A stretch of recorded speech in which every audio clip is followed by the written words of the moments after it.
Sabíades que o Ribeiro é a denominación de orixe máis antiga de Galicia? O Ribeiro, xunto con Valdeorras, tiñan un viño moi especial chamado viño tostado. Para este viño utilizaban esta prensa, pois as cantidades que sacaban eran escasas. Por qué?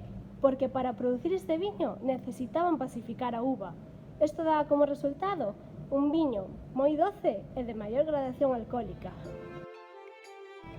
A Feira do Viño de Ribadavia nace nun primer momento para dar a coñecer as novidades fitosanitarias e mecánicas que aparecían no mundo do viño e que moita xente tiña dificultades para coñecer. Actualmente, esa feira evolucionou cara a unha feira moito máis lúdica para dar a coñecer o produto local. Aquí temos unha pequena mostra dos diferentes cartafos utilizados ao longo dos anos.